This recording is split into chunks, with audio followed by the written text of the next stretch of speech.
Hi everybody, it's Kim from the YMCA of Boston again, and we're going to do some more quarantine cooking tonight. And tonight I'm going to make you a dish that is almost ever changing, but we had it a lot growing up, and I always make it for the Southwest YMCA Thanksgiving potluck.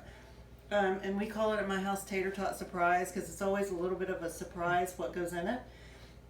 Because really whatever you have in your pantry will work for the most part. So I'm starting with 2 pounds of tater tots, and they can be, these are the HEB or Hill Country brand, Hill Country Fair brand, but any of those will work.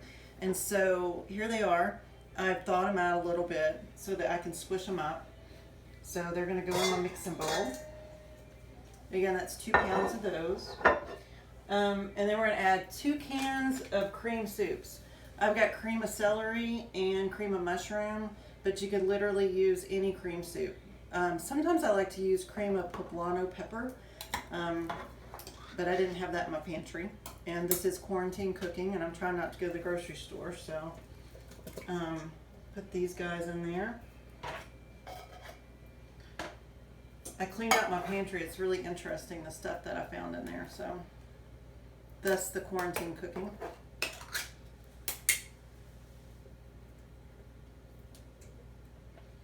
Alright, so I'm going to add a little bit of milk, really to get this out of my can, and it's probably maybe 1/4 of a cup.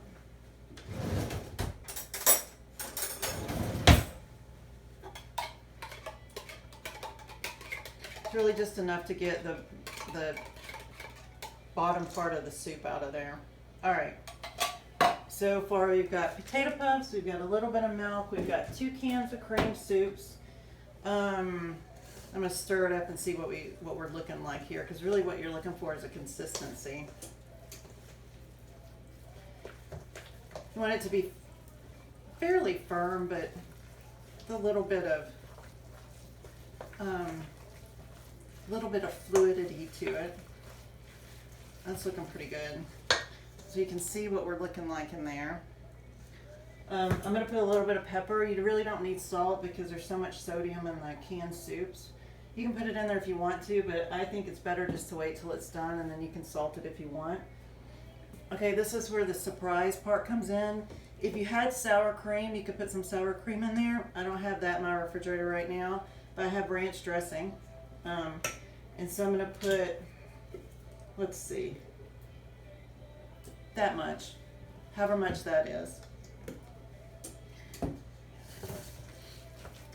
If you're using these ingredients, you really can't mess it up because it's going to taste incredible when you get done. It might be a different consistency, but all right.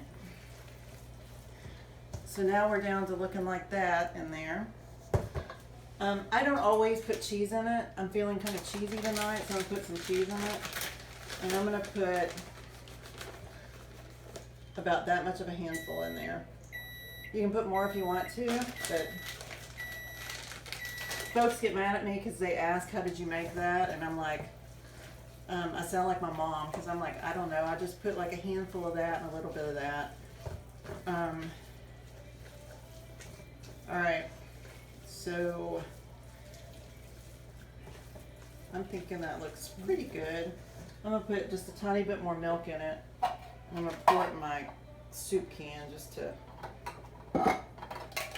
and when I say a tiny bit, there's probably maybe a tablespoon in there. Maybe a tablespoon and a half. All right. So everything is in there that we need to be in there. So I don't know, it kind of looks gross, but this is kind of the consistency that you're going for. All right, I've got 2 different dishes here. And you want to spray them with cooking spray. I just melted a tiny bit of butter and put it in the bottom because that kind of gives a little crust on the bottom. And we're just to spoon that in. The reason I have 2 dishes is because I have a friend who really likes this, so I'll be sharing.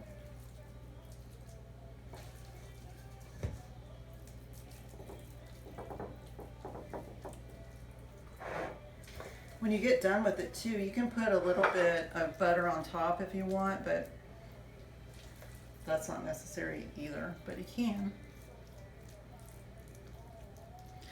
For me, this cooking right now is really about trying to utilize anything that's in my pantry or anything that I have on hand.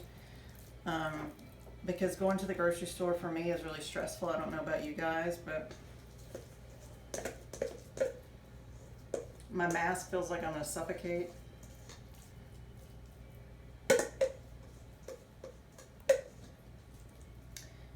Alright, it's all in there. I've mixed it in the same bowl that I'm cooking it in before, but I really like to get some butter or some spray on the bottom so it doesn't stick, and so I prefer to mix it in a different bowl. So that's it. We got it in. We're going to put it in the oven at 350. We're going to let it cook probably about 40 minutes. Then we're going to check it, bring it out, and see what we got. So I'll see you in 40 minutes. Alright y'all, we're back. Actually I said 40 minutes, but I let it go like 45 minutes on the tater tot surprise, and so here's what we have. So I'm going to serve up a little piece of my dish that I'm keeping so you can see what it looks like.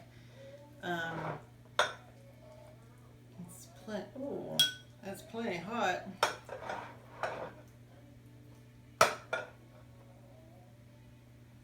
So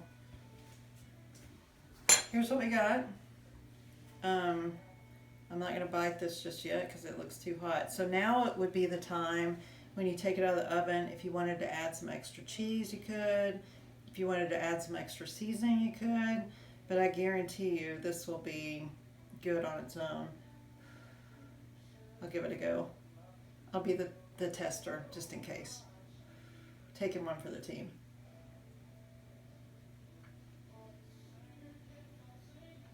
Brings back some memories of every Southwest YMCA Thanksgiving breakfast, dinner around my mom's table. It's pretty good. You should make it. Pretty tasty. So quarantine cooking, super easy, very few ingredients. So thank you for joining me for this, and we'll see you soon.